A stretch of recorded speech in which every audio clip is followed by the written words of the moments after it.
good wedding photographers like you can demand your fees and get them because, I mean, you make it look easy, but really, it's easy because you've done this for years now, and also you've done it because everybody's you've taken a lot of doing it, and you've taken a lot of classes when you were younger from the top pros, and I know you spent a lot of money being able to go to these seminars under these very well-known portrait photographers and wedding photographers. Too. Yeah, and talking about education, so don't be afraid to spend money on education. On good education. Good education. I'd rather put money into the education good education, under a pro, like a professional type series of education rather than into equipment. Right. Because I can go rent a camera.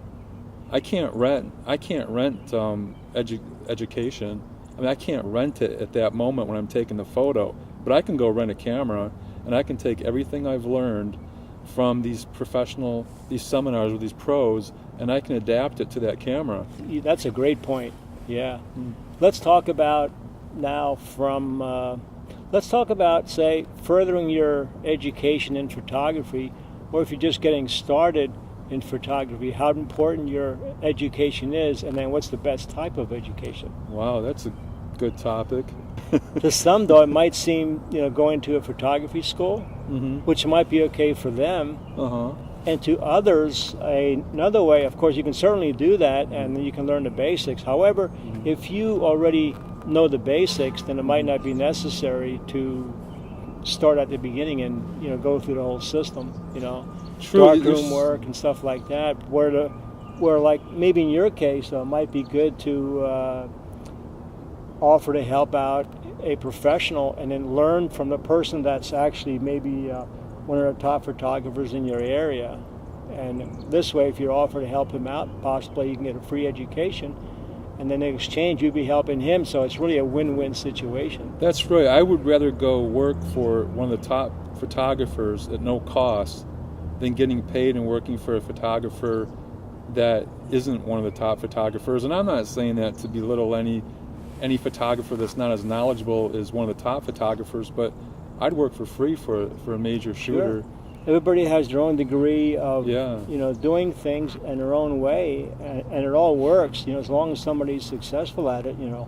But then I've always believed in you should learn from the best, learn from people who are actually doing it. So I used to always like to go to attend workshops by people that have successful studios and they have a successful type of a business. So if I go to their studios and I would talk to them, or I would maybe go to one of their workshops, I would learn so much.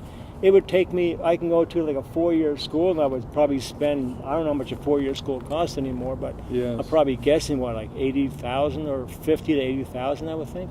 Yeah, in photography, the question is, if in photography, if you're going to go to a 4-year school, you might as well go to school for something other than photography, such as business or engineering.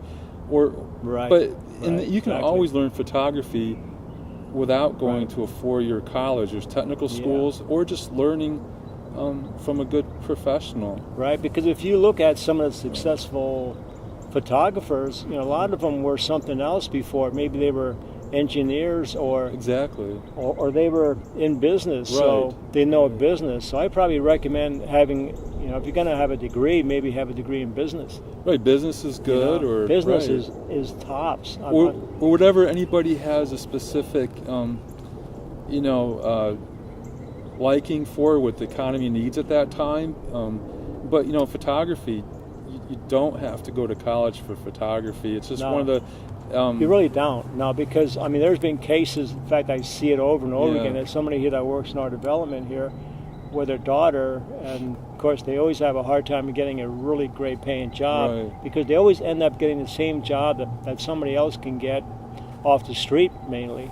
Right. So, but I'm not saying that it's not good, because some people really do learn from it, and then they go on their own and they become successful. But these days, though, you have to be careful because of the photography situation. Right. You have all this competition now. You have everybody losing their jobs, and you have people getting unemployed, and all of a sudden they want to be a photographer because they see this guy down the street's a photographer, and he's having a blast. So it's just that you watch, it's like almost every third person they talk to is or wants to be a photographer. Yeah, and there's college is great. Whatever anybody wants to do, if they want to go to college, if they want to go to technical school, or if they want to do something else rather than going to college or technical school. But really what it comes down to is photography can always start out as a sideline, and you can learn it as you go. That's a good point. Start your business on a part-time type basis. Yeah.